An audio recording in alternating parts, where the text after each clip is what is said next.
Bonjour à toutes, bonjour à tous et bienvenue dans l'école du futur. Au programme aujourd'hui, son nom sonne comme celui d'une héroïne de DC Comics et pour cause, Wonder Woman rend justice aux mathématiques. Ce sera notre influenceuse éducation du jour, on la découvre dans un instant. Il a une idée derrière la tech, c'est Guillaume Gralet. Et Guillaume, avec toi aujourd'hui, on va partir dans l'espace avec cette idée folle, construire une usine.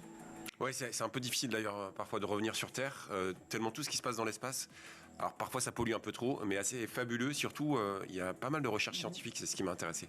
Et on va y revenir là aussi dans un instant. Ce sera toujours avec toi. Notre question du jour, ou plutôt notre masterclass. On ouvre cette masterclass dans l'école du futur aujourd'hui avec un très très beau cadeau de Noël. Ça fait plus de 20 ans qu'il règne sur le monde de l'édition. À 50 millions d'exemplaires vendus, des ouvrages traduits en 50 langues. Il est l'écrivain le plus lu dans le monde. Un succès dès la parution de son premier roman. C'était en l'an 2000. Il publie son 24e ouvrage aujourd'hui. Éteignez tout, on ne fait pas tout de suite. Pas School TV, si vous me le permettez. Marc Lévy est avec nous. Bonjour à vous. Bonjour. On revient sur votre parcours, notamment d'entrepreneur dans la tech dans un instant. Mais d'abord, focus.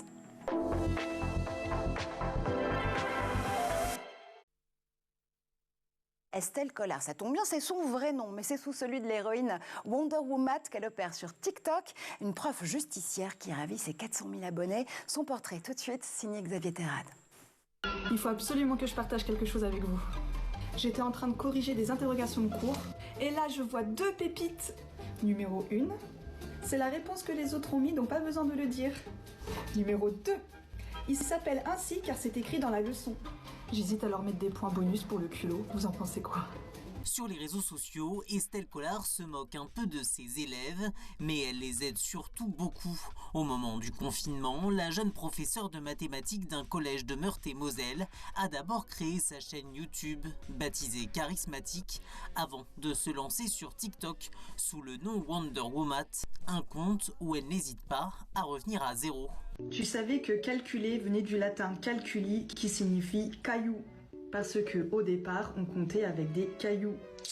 Si Estelle Collard cartonne et est suivie par près de 375 000 abonnés, c'est notamment parce qu'elle sait relier les mathématiques à la vie quotidienne. Le secret pour faire savourer un peu plus sa matière. C'est l'heure du goûter et c'est l'occasion de faire un peu de maths avec mon gâteau. Voici la question. Comment couper ce gâteau en 6 parts identiques ? Chaque part doit avoir un angle au centre de 60 degrés. Je coupe mon gâteau en 2 et là je me souviens que le cosinus de 60 degrés c'est 1/2. Je cherche alors le milieu entre le centre du gâteau et le bord. Je cherche ensuite le point correspondant à ce cosinus et j'ai plus qu'à couper. Wonder Woman n'a pas la langue dans sa poche et sait se montrer piquante quand il le faut. Quand on vous dit que les maths c'est important, c'est pour éviter ce genre d'erreur et se faire avoir. Je vous laisse la trouver, moi je déclare forfait. Sa présence sur TikTok lui permet aussi de rappeler de façon très courte des éléments de cours plus sérieux, mais aussi de répondre aux questions des élèves. Mais Estelle Collard ne parle pas que de mathématiques, elle est aussi très engagée sur la question du harcèlement. Est-ce qu'en tant qu'enseignante, je ferme les yeux sur les élèves harcelés ? Eh bien, figure-toi que dès ma première année en tant que stagiaire, j'ai été confrontée à ce genre de problème. Une élève était harcelée par un garçon à l'école, à la sortie de l'école et même sur les réseaux sociaux. Elle est venue se confier à moi, j'ai pu gagner sa confiance et après un dur combat auprès de ma hiérarchie, j'ai réussi à faire exclure l'harceleur. L'élève a pu enfin s'épanouir à l'école et j'ai même eu une magnifique carte pour me remercier. Donc si tu es dans cette situation ou que tu connais quelqu'un dans cette situation, s'il te plaît, parle-en à un adulte de confiance. Bien plus qu'une simple professeure, l'enseignante d'un collège de Nancy est d'une certaine façon devenue une confidente pour des élèves du monde entier. Plus de 30% de ses abonnés viennent de l'étranger. Wonder Woman, prof et héroïne. Des héroïnes, on va continuer à en parler justement à travers des ouvrages de Marc Lévy. Masterclass, c'est tout de suite. Et Marc Lévy, on est très heureux de vous recevoir aujourd'hui dans l'école du futur. Merci. Merci de participer à ce format masterclass. On va revenir sur votre parcours d'auteur, d'entrepreneur aussi, au tout début de la Silicon Valley. Le dernier roman que vous venez de faire paraître aux éditions Robert Laffont, Versilio, il a été écrit en 2 mois. Top chrono, c'est un véritable challenge. Éteignez tout et la vie s'allume. C'est le 24e ouvrage que vous faites paraître. 2 mois top chrono. Ça se vit comme une inspiration. Cette inspiration-là, pour ce roman, elle est partie finalement comme une flamme qui ne pouvait pas s'éteindre. Parce qu'en fait, c'était 2 mois, mais il y avait justement, étrangement, il n'y avait pas de top chrono. C'est-à-dire qu'il y a des choses qui se font sans que ça soit une course, mais qui se font juste dans dans l'engouement, dans la passion. Donc en fait, je comptais pas les heures et je les voyais pas passer. Et il est, oui, c'est un roman qui est sorti d'un jet, d'une traite. Alors je travaillais quand même à peu près 10-12 heures par jour. Donc ça fait quand même un bon nombre d'heures. Mais oui, je l'ai été embarqué dans ce voyage qui en même temps est le contraire d'une course, qui est un voyage très langoureux et hors du temps et sans technologie et donc, je sais pas, écoutez, j'étais vraiment bien. C'est un univers de douceur et aussi peut-être de bienveillance. C'est ce qu'on sent dans ce roman parce que Adèle et Jérémy, vos 2 héros, vont se rencontrer au cours d'une traversée sur ce bateau. C'est finalement un temps suspendu, un temps où ils peuvent reprendre justement cette maîtrise de leur destin sans forcément chercher à le faire par ailleurs. Est-ce qu'aujourd'hui, l'accélération du temps qu'on vit notamment sur les réseaux sociaux et en ligne fait qu'on n'a plus finalement, on n'ose plus prendre du temps pour lui-même? Je sais pas, je crois que je l'ai cru à un moment donné, mais je crois qu'en fait on est plus intelligent que les réseaux sociaux. Enfin, je pense que... Alors, la critique des réseaux sociaux, encore une fois, c'est jamais la technologie qui est en cause, c'est l'usage qu'on en fait. Quand dans le débat des armes à feu aux États-Unis, vous avez... je fais le parallèle parce que vous avez un constat extraordinaire entre la libre circulation des armes aux États-Unis et le terrifiant nombre de tueries et de massacres qui sont faits. Mais les pro-armes vous disent c'est pas l'arme qui tue, c'est celui qui l'utilise. Dans le rapport qu'on a avec les réseaux sociaux, je pense que les réseaux sociaux tuent, c'est-à-dire que notamment la démocratie. Je pense que sous la patte d'Elon Musk, Twitter est en train de devenir un Far West. Non, un concentrateur d'extrémisme, de haine, de xénophobie, de fascisme et de racisme. Et paradoxalement, ce sont finalement les grands organes de presse, les grands journalistes, les gens comme vous. Si tout à coup, demain matin, vous arrêtez finalement de relayer sur Twitter et que vous allez aller ailleurs, Twitter va se dégonfler comme MySpace a perdu à un moment donné ses clients et qui se souvient d'AOL, etc., etc. Donc c'est à nous de prendre le relais. Et d'être les garants, justement, de cette démocratie. Non, de décider ce qu'on a envie de faire de notre temps. C'est intéressant parce que c'est une critique que je vous ai entendu faire il y a quelques années, au moment où ça commençait à chauffer, pour ne pas le dire autrement, du côté de Facebook, avec Mark Zuckerberg, avant que l'entreprise ne se ripolline en méta et fasse une OPA inamicale sur le terme de métavers. Vous êtes très attentif à cette question de la démocratie et de la façon dont on peut justement... étendre la place publique en ligne, mais encore une fois avoir des garde-fous, toujours veiller à ce que le débat garde ses lettres de noblesse. Mais en fait, l'histoire prouve que la déconstruction des démocraties est souvent le fruit d'une minorité beuglante. C'est-à-dire qu'en fait, c'est toujours une minorité qui arrive à gueuler plus fort que les autres et à occuper tout l'espace, qui finit par apeurer une partie de la population et par installer des régimes autocratiques. Et ce qui est toujours pareil, c'est que la majorité démocratique ne croit pas à l'arrivée d'une autocratie et est relativement passive par rapport à l'engagement et l'action des forces du mal, qui, elles, sont très dynamiques. Si vous regardez ce qui s'est passé avec la Russie... 48 heures avant que la Russie n'envahisse l'Ukraine et massacre la population ukrainienne, vous aviez de grands politiques français qui continuaient à la télévision, qui jouaient ce qu'on appelle, alors quand je vais dire Daladier et Chamberlain, pour la plupart de vos auditeurs, ça ne dira rien, mais Daladier et Chamberlain ça nous rappelle quelque chose. Étaient des politiciens français qui expliquaient à la veille de la Deuxième Guerre mondiale que Hitler était un type plutôt sympathique et entre guillemets, et qui jamais il n'envahirait l'Europe. L'esprit de Munich un peu. Absolument. Oui, exactement. Et donc, comment vous dire, très vite, moi j'ai vu ce que faisait Zuckerberg et ce que faisaient les gens de Facebook. Mais moi, j'avais même j'avais des connaissances chez Facebook à New York. Et je leur disais, mais vous êtes conscient ou pas de chez qui vous travaillez, de ce que vous êtes en train de faire? Ouais, je suis désolé. Guillaume, non, j'en prie. C'était vraiment une volontaire de leur part. Il y a un agenda politique. Non, alors attendez. Ouais. Pour les employés, non. Il y avait cette même, vous voyez, enfin. Oui, mais pour les créateurs, ceux qui sont encore plus. Moi, je crois depuis le début que Zuckerberg a un esprit extrêmement retors et que le projet Facebook est né de la volonté d'espionner les filles.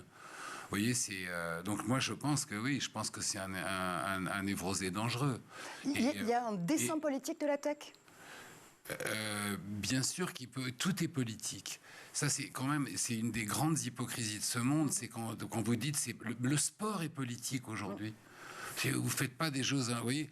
Enfin, vous croyez que quand les Jeux Olympiques se tiennent à Munich à la veille de la Deuxième Guerre mondiale, ce sont pas des Jeux politiques? Évidemment qu'ils sont politiques. Et quand on fait des Jeux, quand on fait une Coupe du Monde au Qatar, c'est par définition politique. Et d'ailleurs, la politique descend même, et Dieu merci, dans les gradins et sur le stade, puisque vous en avez qui profitent de ça pour manifester. Tout est politique dans la vie. Donc, vous pouvez pas avoir une agence une agence qui relie 3 milliards d'individus et aller raconter le bobard que c'est pas politique. Donc, soit vous êtes le garant, entre guillemets, de la démocratie, soit au contraire, vous voulez pervertir la démocratie pour vos intérêts.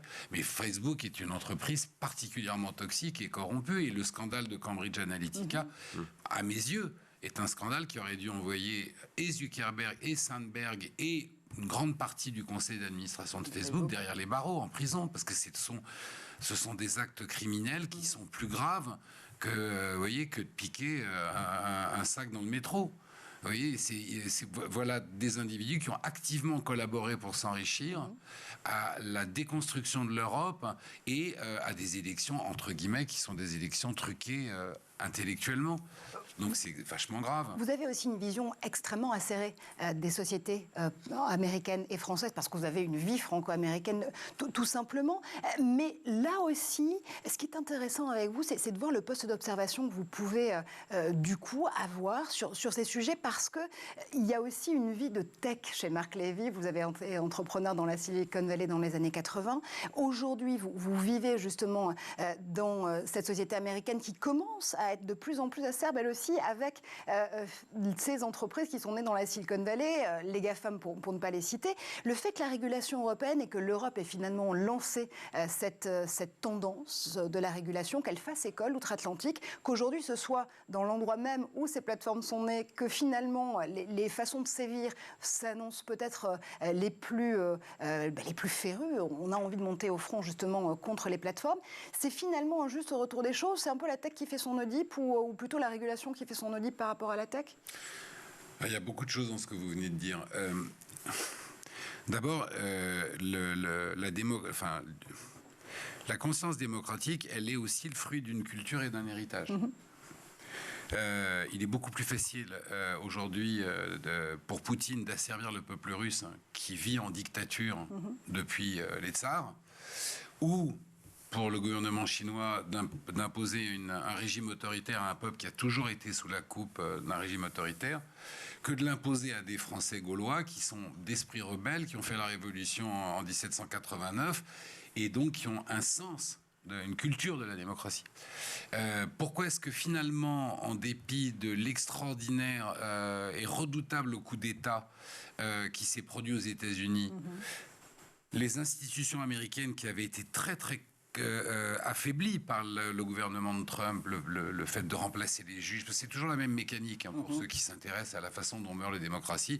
Vous avez un candidat qui a été régulièrement élu, qui va pervertir la démocratie en asservissant la justice, en mettant en place des juges et en prenant progressivement pendant son mandat le contrôle des rouages de la démocratie jusqu'au moment où les rouages se bloquent, parce qu'il y a les individus relais pour les bloquer, et c'est à ce moment-là que le régime autocratique s'installe. Donc ce que ce que les maguistes avaient fait aux États-Unis sous Trump, en plaçant des juges ultra-conservateurs aux postes clés, en empêchant un certain nombre de lois, et puis ensuite en installant des gens à eux au poste de contrôle des élections, enfin, etc., etc. On n'a pas le temps de... Bon, bref. Mais pourquoi est-ce que, là, finalement, en dépit du coup d'État du 6 janvier, la démocratie a repris le dessus? Parce que c'est dans la culture américaine. C'est-à-dire que c'est dans leur, voilà, c'est dans leur culture. Donc, il y a eu... Qu'est-ce qui s'est produit? Il s'est produit que les gens de la... Enfin, un tout petit nombre de personnes, parce qu'en fait, on est en train de parler du patron de Twitter, du patron de Facebook, bon, se sont crus devenir les maîtres du monde. Et parce qu'il y avait un énorme décalage entre leur connaissance et celle des hommes politiques. Sans avoir été élu, d'ailleurs. Enfin, non, bien sûr. Ouais. Mais donc... Vous voyez, cette espèce d'appétit psychopathe s'est développé. Et il s'est développé, comment vous dire, de façon assez... incrémental au fur et à mesure. Non, oui, j'ai cherché mon mot, j'allais dire, dans une certaine impunité, parce que ceux qui sont là, normalement, pour protéger la société, se retrouvaient confrontés à un domaine auquel ils ne comprenaient rien. C'est-à-dire, quand vous aviez des grandes commissions sur les grands enjeux de la tech, les gens qui étaient derrière le bureau comprenaient absolument, enfin, très peu d'entre eux comprenaient quels étaient les enjeux. On l'a vu, notamment au moment où Zuckerberg est interrogé par le Sénat américain, jusqu'au moment où il y en a un qui est plus intelligent que les autres et qui lui pose cette question en public, qui montre la face cachée de Zuckerberg et qui dit à Zuckerberg: est-ce que vous êtes prêt à nous dire aujourd'hui, à dire au monde entier dans quel hôtel vous dormiez hier soir? Et est-ce que vous êtes prêt à nous dire ce que vous avez mangé? Et à l'école, où va votre fille? Et donc, à chaque fois, il répond avec son air hypocrite: non, non, non, non, non. Et il lui dit: mais c'est pourtant ce que vous faites tous les jours avec votre entreprise et avec lequel vous gagnez votre vie. Et là, il bafouille et il est prisonnier enfin, il est confronté à son propre... Et aujourd'hui, la mégalo de Zuckerberg, parce que c'est vraiment une mégalo, je pense que je pense qu'il est vraiment... Enfin, il a vraiment un pet au casse, et maintenant c'est de créer le métaverse. Alors le métaverse, il veut créer un monde parallèle sur lequel il régnerait, où il pourrait tout épier, et dans lequel, en mettant des lunettes, nous plongerions. Et heureusement, la technologie ne lui permet pas de réaliser son projet, parce que aujourd'hui, honnêtement, si vous achetez des lunettes virtuelles des Oculus, on a l'impression de retourner dans les jeux vidéo des années 80. Horizon World n'est pas encore extrêmement abouti en termes d'univers immersif. Il est loin d'y arriver encore. Enfin, c'est ridicule, on s'ennuie à mourir dans ces trucs-là. Mais bref. Si on vous entend bien, on n'a pas envie de confier ces données à Facebook, encore moins à Meta dans une nouvelle extension technologique. Pas, oui. Guillaume, tu as rencontré Mark Zuckerberg plusieurs fois. Est-ce que tu sens dans les mots de Marc Lévy, tu reconnais justement le patron de Facebook et Meta que tu as pu interviewer? Je suis d'accord avec Marc sur l'extraordinaire puissance de Facebook, de Meta, qu'on voit dans d'autres réseaux sociaux, mais là c'est flagrant. La question que je me suis posée, parce que j'avais pu lui poser une question d'ailleurs sur son désir de créer de nouvelles interfaces. C'est-à-dire, je crois qu'un de ses souhaits, c'est qu'on puisse communiquer de cerveau à cerveau. Et là, j'ai eu l'impression d'avoir en face de moi quelqu'un de passionné de technologie. La question que je me pose, parce que lorsqu'on a préparé l'interview, on était content de la faire, etc., mais il était très, très entouré. Donc, c'est à quel point ce genre de personne est bien conseillée ou mal, et surtout si elle peut encore avoir... accès à la réalité, en fait. C'est une murmure à l'oreille de Mark Zuckerberg. Vous savez, il s'est passé un événement majeur dans la vie de Facebook qui, à un moment donné, qui avait fait parler, mais jamais assez. C'est quand Facebook a pris la décision, alors je ne sais plus en quelle année, il faudrait retrouver ça, de modifier le fil conducteur de l'information que vous alliez recevoir sur votre page Facebook. Moi, c'est ce jour-là que l'étincelle s'est allumée. C'est-à-dire qu'à un moment... Là, c'est pas un sujet techno, mais à un moment, Facebook dit à ses millions d'utilisateurs, désormais, en fait, c'est nous qui allons programmer. Vous n'aurez plus accès à une page d'information que vous avez choisie, paramétrée, ou d'ailleurs qui vous relie les uns avec les autres. Vous allez recevoir un flux d'informations que nous, on vous envoie. Et faites-nous confiance, on connaît vos centres d'intérêt. Là, traduisez ça en langage concret. C'est exactement comme si je vous dis à vous demain matin ou à n'importe quel téléspectateur: écoutez, alors à partir d'aujourd'hui, vous n'allez plus acheter le livre que vous avez envie de lire, c'est moi qui vais vous le donner, mais je sais ce que vous aimez. Et d'ailleurs, vous n'allez plus non plus lire le journal que vous voulez lire, que vous achetez au kiosque, que ça soit votre journal sportif. Non, vous allez lire une information sportive que moi j'ai préparée pour vous. Et puis, vous n'allez plus regarder les programmes de télévision que vous choisissez, c'est moi qui les choisis pour vous. Vous allez dire, mais oh, ça va ou quoi? Mais là, non, c'est passé comme une lettre à la poste. Alors, bien sûr que le projet, très très vite, hein, le dessin, quand vous me posiez la question politique, le dessin, la volonté de régner de Zuckerberg était évidente. Alors après, est-ce que ce qui l'anime le plus, c'est la valorisation de Facebook ou son projet politique? Est-ce que quand il vend les données à Cambridge Analytica, il le fait par pure envie de égotique, de montrer que sa technologie permet de faire un coup d'État, un coup d'État soft? Est-ce qu'il le fait parce qu'il touche de l'argent? Est-ce qu'il le fait parce qu'il adhère aux idées de Nigel Farage et des mouvements de l'ultra-droite? Ça, c'est dans sa tête. Mais en tout cas, ce que je veux croire, c'est on ne peut pas croire, enfin, je ne peux pas croire qu'il l'ait fait de façon inconsciente sans se rendre compte de ce qu'il était en train de faire. Les algorithmes de recommandation sont-ils des algorithmes de dictature? On continue à parler de technologie, de démocratie, de littérature avec Marc Lévy dans sa masterclass. Mais d'abord, on fait un tour du côté de la planète tech. Et c'est le Zap concocté comme toujours par Édouard Degnaud. Take a little walk to the edge of town and go across the track where the viaduct looms like a bird of doom as it ships and cracks, where secrets line the border.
Just fight him, man. Fight him. Fight?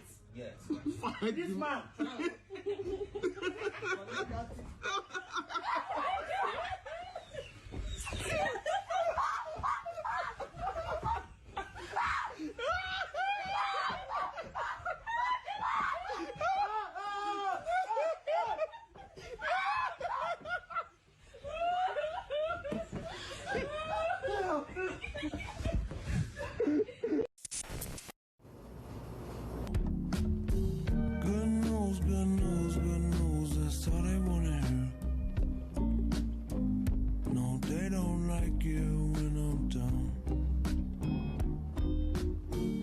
Et vous êtes de retour sur le plateau de l'École du Futur, toujours en compagnie de Marc Lévy pour sa masterclass. Marc Lévy, évidemment, auteur, entrepreneur de sa vie. On y revient là aussi dans un instant. Mais d'abord, Guillaume Gralet a une idée derrière la tech.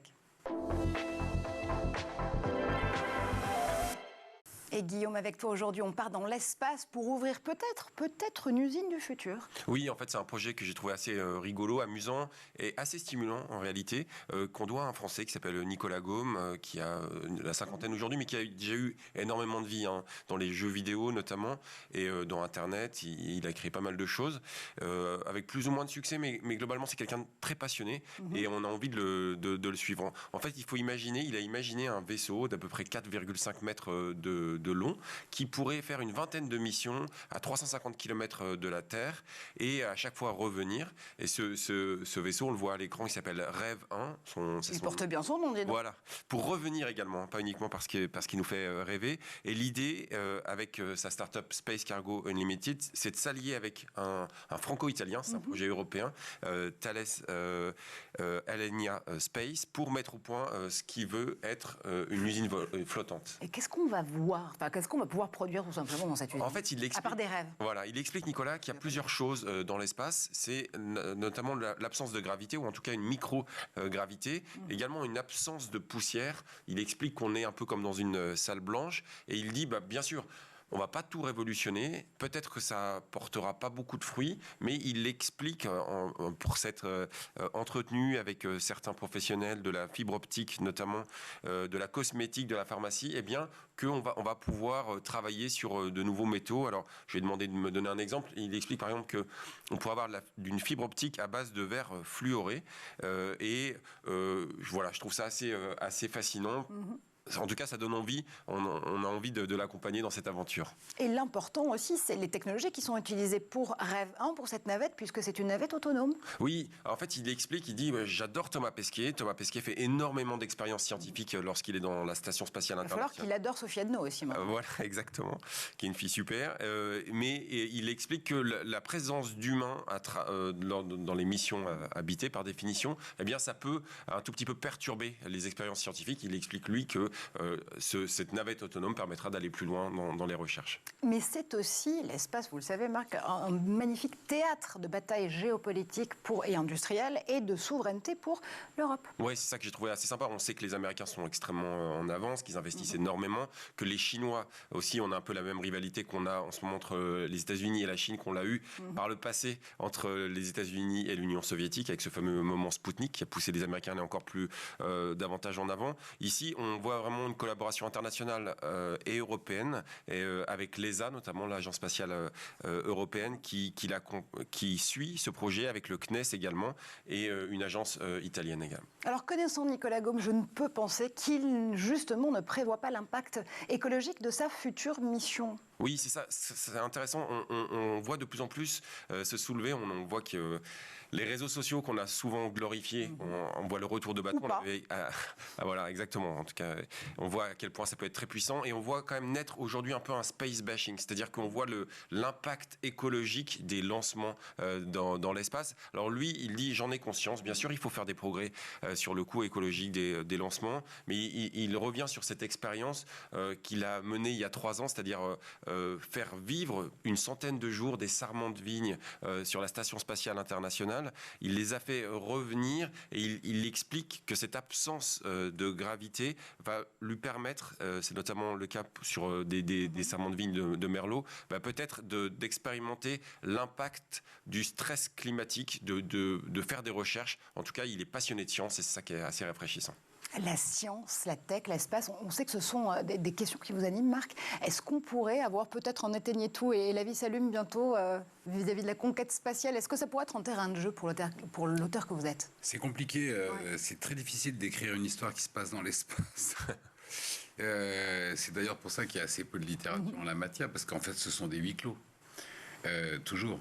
Donc, et pour qu'il se passe quelque chose, il faut qu'il y ait un incident technologique majeur qui, en général, est toujours une fois la pluie de météorites qui vient attaquer, qui vient détruire le vaisseau. Mais non, moi, je suis un fou de films qui se passent dans l'espace, ou de séries qui se passent dans l'espace. C'est un des trucs qui me faisait les plus rêver quand j'étais enfant. Moi, j'étais enfant quand le premier homme a marché sur la Lune. Donc, ça a totalement peuplé mon imaginaire. Pourquoi ça nous fascine, à votre avis, Marc? Parce que ça appartient, je crois que ça tend vers les grandes questions existentielles qu'on se pose sur l'origine du monde. Moi, j'ai écrit 2 romans d'aventure, et je crois que c'est ceux que j'ai préféré écrire, où je me suis le plus amusé, qui était Le premier jour et la première nuit, qui était la rencontre d'un astrophysicien qui cherchait la première étoile et d'une archéologue qui cherchait le premier humanoïde. Et vous savez que ça n'arrête pas de changer. Lucie, qu'on croyait être la mère de l'humanité, aujourd'hui est la petite fille de l'humanité. Et donc elle cherche vraiment quel a été le premier homme. Elle travaille dans la corne de l'Éthiopie. Lui, il travaille au centre de recherche d'Atacama, au Chili. Bon, évidemment, ils vont se rencontrer. Ils cherchent ensemble ça. Et ça me passionne, parce que c'est des questions... La question de notre positionnement. Moi, quand j'étais enfant, pas que moi, quand j'étais enfant, la totalité de la communauté scientifique vous disait qu'on était seul, c'était impossible qu'il y ait d'autres vies dans Alors que l'espace. maintenant, ils disent l'inverse. Aujourd'hui, tout le monde, il y a un consensus général pour dire qu'il est assez peu probable qu'on soit seul. Donc, c'est question des autres mondes. Et puis, c'est incroyable de se dire qu'on vit... parce que c'est la première fois, je crois aussi, qu'on est conscient de notre propre ignorance. Et l'espace est un des rares domaines où on l'accepte. On a cette humilité face à l'immensité. Oui, vous avez remarqué que quand dans les débats qu'il y a à la télé, il y a le mot qu'on n'entend pratiquement jamais, qui est pour moi un des plus jolis mots et de preuve de courage, c'est « je ne sais pas ». C'est vrai. Oui, qui est capable de dire aujourd'hui en télé, quand on lui pose une question, « Ah, écoutez, je suis désolé, je ne sais pas ». Alors donc, c'est comme ça que vous avez 1 milliard de commentateurs qui... Bon, et d'ailleurs, ça contribue beaucoup à la désinformation, le fait de prétendre savoir. Mais là où il y a un moment d'humilité, c'est quand on parle de l'espace, parce qu'il y a un consensus général où on accepte bien volontiers de dire « Ah ben non, on ne sait pas ». Et puis cet appétit de découverte. Qu'on voit peut-être dans l'infiniment grand, avec peut-être 1 milliard de planètes dans notre galaxie, 1 milliard de galaxies, et peut-être même dans l'infiniment petit, parce que c'est une des passions de Marjorie, l'informatique, de la physique quantique. J'apprends une de mes passions, mais ça fait plaisir. Non, mais c'est quelque chose dont on parle souvent avec Marjorie, c'est la physique quantique où on voit que... Sûr. On ne sait pas, petit, on n'arrive pas à comprendre comment ça fonctionne. Absolument, et donc c'est des domaines. Mais c'est le fait qu'il y ait un consensus général de l'ignorance nous met beaucoup plus à l'aise, parce que on se sent ignorant parmi les ignorants, mais tous avec cet appétit. Moi aussi, je suis fasciné par l'infiniment petit. D'ailleurs, je me souviens d'avoir conclu le roman sur l'infini, ce roman qui traitait de l'infiniment grand et de l'infiniment petit, où finalement il se demande si nous ne sommes jamais qu'une petite cellule, si notre univers n'est jamais qu'une cellule. Je suis assez fasciné par exemple par la ressemblance, et on reçoit de plus en plus de photos de l'espace. Et je trouve qu'il y a une ressemblance. Grâce au James Webb Telescope, qui nous envoie des clichés absolument exceptionnels. Vous ne voyez pas des ressemblances incroyables entre ces images qu'on voit et les images d'IRM et les images de l'intérieur d'un organisme. Alors c'est là que l'imaginaire fantasme. Peut-être que nous ne sommes qu'une petite cellule dans un grand corps. Les petites cellules et les grands corps, on continue à en parler justement. Et cette appétence pour la technologie qui suit justement votre œuvre, c'est la deuxième partie de la masterclass de Marc Lévy. Et je le rappelais tout à l'heure, Marc, vous avez été entrepreneur dans la Silicon Valley au tout début des années 80. L'entreprise s'appelait Logitech France. C'était une entreprise de traitement de texte, si je ne m'abuse. Au tout début. Après, il a fallu pivoter, il a fallu changer un petit peu le modèle. Non. Nous, on était nés, on est né en même temps que le premier ordinateur personnel. Donc, c'est vous dire si ça remonte à la préhistoire. Et notre projet de start-up avait été, quand les premiers PC sont arrivés en France, il n'y avait pas de logiciel qui les accompagnait. Et il y avait un seul logiciel qui était une suite qui s'appelait Lotus 1, 2, 3. Et donc, on était parti dans la Silicon Valley voir les fabricants de Lotus 1, 2, 3 pour leur demander l'autorisation de traduire et de distribuer en France. Mais c'était pas possible parce qu'à l'époque, les lignes de texte écran étaient imbriquées dans les lignes programme. Donc, il fallait réécrire le programme. Donc, on ne s'est pas démonté. On s'est dit, on va en écrire un, nous deux. Et donc, on a fait le premier traitement de texte et le premier tableur français. Mais ça suffisait pas. Le marché n'était pas suffisant pour donner naissance à l'époque, pour donner naissance à une entreprise. La machine à écrire prédominait encore. Et donc, très vite, on s'est lancé, alors c'est une longue histoire que je ne vous raconterai pas, mais on s'est intéressé à l'animation graphique sur ordinateur, qui était à l'époque très limitée par la capacité de traitement des coprocesseurs. Il y avait, pour ainsi dire, un seul coprocesseur graphique qui était vraiment capable de traiter de l'image, enfin du calcul d'image, qui s'appelait le Clipper, qui était fabriqué par une boîte américaine qui s'appelait Fairchild. Et à l'époque, on était encore dans les ersatz de la guerre froide, et le transfert de technologie était soumis à des contraintes imposées par l'Amérique importantes. On ne pouvait pas vendre à n'importe qui. Il fallait demander des licences pour obtenir des composants. Donc, on est allé très vite s'installer dans la Silicon Valley, et on a fabriqué néanmoins l'une des toutes premières cartes de traitement graphique, l'ancêtre des Nvidia ou des Matrox. Je ne sais plus si Matrox existe encore, mais en tout cas des Nvidia. Un Matrox existe encore. Mais l'ancêtre de Nvidia, et donc qui était vraiment la toute première. Et on a fabriqué l'une des premières. En tout cas, la première européenne station de traitement graphique. Il y avait Silicon Graphics, si ma mémoire est bonne, qui se développait beaucoup aux États-Unis. Et puis, nous, on se développait beaucoup. Bon. Et puis voilà comment ça a démarré. Mais on avait fait on a travaillé aux toutes premières images de synthèse. Et je me souviens notamment, on avait fait le clip sur France 2. L'animation sur France 2 des élections de 88 où on voit en image de synthèse apparaître la tête du candidat élu. C'est nous qui l'avions fait. Et c'était une technologie très Mitterrand façon Minitel, c'est vous? Non, ça c'est 81, mais ça c'est pas de l'image de synthèse, c'est du petit point qui apparaît. Moi je vous parle en image de synthèse, on voit une garde républicaine en image de synthèse qui descend qui descend les Champs-Élysées. Il y a ensuite une Marianne en image de synthèse qui tourne et puis qui éclate, qui forment des hélices, des pales d'hélices qui se forment et qui vont composer le visage. Et c'était le tout début de la naissance des fractales. Et alors aujourd'hui, quand je dis ça, c'est comme si vous voyez un type qui s'émerveille devant un boulier en disant, alors ça, c'est la première naissance du calcul.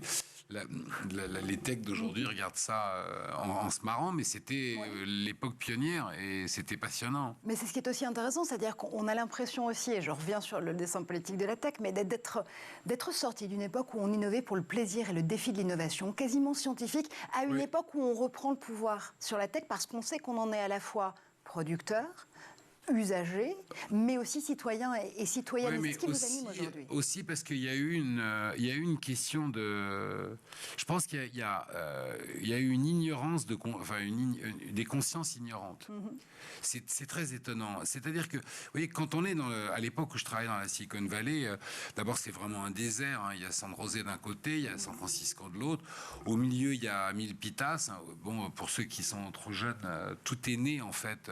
La tech, elle est née des enfants des ingénieurs de la Lockheed, qui était une boîte d'avionique qui fabriquait des tableaux d'avions. Puis il y avait une grande exigence sur les composants, et donc les composants qui étaient rejetés, les gamins des ingénieurs qui se faisaient un peu chier dans ce désert, ils les assemblaient, ils travaillaient dessus, et c'est comme ça que Steve Jobs et Wozniak ont commencé Apple dans leur garage. Alors après, il y a eu HP qui est venu, mais bon, il y avait vraiment pas grand-chose. On travaillait et c'est vrai qu'il y avait le mot start-up n'existait pas. C'est-à-dire que les gens qui étaient là dans la Silicon Valley, c'était des géotrouve-tout qui avaient trouvé un terrain de jeu où on les prenait pas pour des fous. Et on avait des rêves. Moi, je suis parti avec mes copains dans la Silicon Valley. Si on s'était lancé dans l'image de synthèse, c'est parce qu'à l'époque, on rêvait d'inventer l'échographie en 3D. Mais c'est, vous voyez, comme j'adore le reportage, c'est-à-dire le type qui se dit je vais envoyer une capsule dans l'espace autonome et on va faire dedans un laboratoire. Ce sont des rêves, plein d'idéaux. Là où je dis qu'il y a une perte de conscience, c'est que si vous aviez dit en 85 ou 84 dans la Silicon Valley, on va construire un modèle économique qui est basé qui repose sur la collecte des données personnelles des gens à leur insu, qu'on va ensuite agglomérer pour reconstituer leur profil et on va les vendre. Mais je vous jure qu'on aurait mis le mec en prison. Enfin, il aurait été chassé, on aurait dit mais tu t'es pris pour Mussolini ou quoi? T'es complètement fou. Et moi, j'ai discuté avec parce que je suis toujours un passionné et je suis un certain nombre de gens qui sont des entrepreneurs et j'adore dans la tech. Et à chaque fois, je les ramène à cette question en lui disant, mais est-ce que tu te rends compte ou pas? C'est-à-dire qu'à quel moment tu vas protéger la société Alors, quand vous leur rappelez, quand vous leur remettez des éléments en main, parce qu'ils disent, non, mais nous, jamais on en fait usage, je dis, vous, oui. Mais le jour où tu vends ta boîte, les données que vous avez collectées, comment tu vois, parce que le type qui recense, pardon, je vais être très cru, mais le type qui recense à bon escient toutes les données des Juifs pour vendre, vous voyez, plus de Torah que les autres à Noël, très bien. Sauf que le jour où il est racheté par une boîte qui elle-même est détenue par des fascistes, il met toute sa communauté en danger. C'est très cru, mais c'est exactement ça ce qui se passe. Donc, je pense qu'il y a On est un algorithme de l'Armageddon Tech. Je sais pas. Je pense qu'il faut faire vachement gaffe à ce qui se passe aujourd'hui dans le domaine de l'intelligence artificielle. Parce que comment vous dire, c'est pour ça que j'ai commencé tout à l'heure en vous disant c'est pas la technologie qui est en cause, c'est l'usage qu'on en fait. Mais l'usage qu'on en fait, c'est pas vrai qu'on peut le déréguler. Vous voyez, on a besoin de missiles pour que l'Ukraine puisse intercepter les missiles que lui envoie la Russie. Mais c'est pas pour autant que Monsieur Germain a le droit d'avoir un missile chez lui. C'est, vous voyez, quand j'avais 18 ans et que je travaillais à la Croix-Rouge, il y avait 17 000 morts sur les routes par an. Et parmi lesquels des milliers d'enfants. Donc, il y a un moment, il y avait ceux qui disaient oui, mais on a le droit de rouler à la vitesse qu'on veut. Ben non. Il y a un moment où, quand on est un certain million de gens sur les routes, on peut pas, parce que j'ai pas du tout envie que tu tues mes gosses. Ben, le rapport à la technologie. Et là, ma seule inquiétude, vous voyez, avant-hier, il y a un journaliste qui a publié un article très intéressant dans le Washington Post, je crois, je pourrais vous le transmettre, où il explique que son article a été écrit par une intelligence artificielle. On s'est prêté aussi à cet exercice ici sur ce plateau. Bon, c'est hyper grave. Et moi, je discute avec des gens de la tech et des financiers qui trouvent ça épatant et génial. Et j'arrête pas de leur dire non, c'est pas épatant et génial, c'est extrêmement grave. Et je vois bien, et je discute. Le problème, Marc, ça va être difficile. C'est difficile. Qu'est-ce qu'on peut faire, quoi? C'est difficile d'arrêter le. Ou alors on peut fixer des limites, c'est ça? Mais... Non, c'est extrêmement important de légiférer. Vous voyez ce que je veux dire? Il est extrêmement important que, alors eux ne le feront jamais, mais il est extrêmement important que le Washington Post n'ait pas le droit de publier un article rédigé par une intelligence artificielle. Je vous rappelle que le Washington Post est la propriété de Jeff Bezos. Oui, mais alors je vous dirais qu'aujourd'hui c'est probablement comme quoi, vous voyez, il faut pas juger un livre à sa couverture, comme disait l'autre, parce que c'est probablement, le Washington Post compte parmi, bien sûr, je pense, les organes de presse les plus rigoureux, les plus aventuriers et les plus courageux du monde. Et je ne voudrais pas dire qu'ils ont dépassé de loin le New York Times, mais je ne l'ai pas dit. Tech sans conscience n'est que ruine de l'âme. Si on adopte donc l'adage, grâce à vous, Marc Lévy. C'est vrai que la tech, elle émaille aussi. Peut-être parfois sans le vouloir, c'est peut-être un heureux hasard, mais certaines de vos romans et de vos œuvres, le premier roman, si c'était vrai, il paraît en 2000, en plein explosion de la bulle tech. Toutes les choses qu'on ne s'est pas dites, qui est paru en 2008, adapté cette année, 2022, en série pour Canal+, notamment... C'est le pitch de Julia qui annule son mariage suite à la mort de son père qui va lui revenir sous forme d'androïde. On est quasiment sur une transposition. Vous l'avez écrit en 2008, Black Mirror a été tourné en 2013, mais c'est un épisode de Black Mirror en l'occurrence. C'est celui qui est vachement. Oui, je vous pouvez le demander aux droits d'auteur. Aussi, ils me l'ont pompé. Bon, mais ça, c'est le lot des bouquins. Enfin, les bouquins sont faits pour ça, pour donner... En fait, personne n'a le monopole d'une idée en même temps. Mais oui, je sais. Oui, mais écoutez, c'est... Mais d'ailleurs, c'est marrant. Ce qui est intéressant aussi, c'est de poser des questions d'éthique. D'ailleurs, dans toutes ces choses qu'on ne s'est pas dites, quand le père revient sous la forme d'un androïde qui contient toute la mémoire de ce qu'il a été, il dit tout de suite à sa fille, j'ai que 8 jours de batterie. Et elle lui dit, et on peut pas recharger les batteries. C'est-à-dire que si on essaye d'ouvrir, si on essaye de m'ouvrir, ma mémoire se vide immédiatement et je m'éteins. Et elle dit pourquoi? Il dit, question d'éthique quand même. On peut pas s'attacher éternellement à ses parents. Et puis après, il lui balance la vanne, il lui dit, enfin toi, en tout cas, c'est pas le cas. Mais et c'est pour ça que je répète, c'est pas. Moi, je suis absolument un passionné de la science, un amoureux de la science, et je trouve qu'il n'y a pas de limite à la recherche. Et l'obscurantisme, c'est d'attaquer la science en disant que on va. Mais il est comment vous dire, il est toujours important dans la conscience. Là où la conscience de l'homme doit prévaloir sous toute forme d'intelligence artificielle, c'est d'être conscient de ce qu'il est en train d'inventer. Et de le cadrer tout de suite. Et de savoir que si vous mettez un tigre dans un cirque, il faut mettre des barrières entre les spectateurs et le tigre. Parce que même si le tigre est apparemment apprivoisé, à un moment donné, il peut sauter sur un gosse et le bouffer. Sauf qu'avec la technologie, c'est exponentiel. Donc, on parlait tout à l'heure de l'Europe, et je terminerai là-dessus. Il y a une conscience sociale en Europe qui est beaucoup plus développée que tous les autres pays du monde. Ça n'est pas pour rien qu'il y a autant de dictatures qui veulent nous attaquer, nous déconstruire, n'est-ce pas, et particulièrement en ce moment. Et c'est pour ça d'ailleurs que les partisans de l'Europe sont des démocrates, et ensemble on a cette puissance, vous voyez, parce que quand on parle par exemple de la puissance de l'Europe, si l'Europe formait pas une économie majeure, elle n'aurait pas les moyens aujourd'hui d'imposer à Facebook ou à Twitter des normes qui jouent un rôle dans dans le monde entier, parce que ce sont des économies majeures. Alors que si on était la France toute seule à se battre contre ces géants de la tech, ils nous diraient c'est pas grave, on s'en fout. Quand la Chine impose ses règles à Facebook et à Twitter, ils sont au garde-à-vous. Vous voyez, d'ailleurs, le grand destructeur de démocratie qui est Rupert Murdoch, le patron de Fox News, qui est Fox News, qui est le chantre de la désinformation, disait qu'il détestait l'Europe parce qu'il disait quand je vais à Londres, je leur dicte mes instructions. Quand je vais au Parlement européen, ils m'écoutent. Et ça lui était insupportable. Bref, donc voilà, il faut simplement encadrer. Il faut aussi qu'il y ait une responsabilité dans la tête de celui qui développe. Et qui se dise attention, il faut que j'ai, quel que soit l'argent qui est en jeu, le génie de mon invention, qu'est-ce que les forces du mal pourront en faire ? Et comment je protège ? Et ça doit faire partie de la réflexion scientifique en permanence. Il y a, en médecine, quand on fait de la recherche, il y a un comité d'éthique et il y a un consensus sur l'éthique.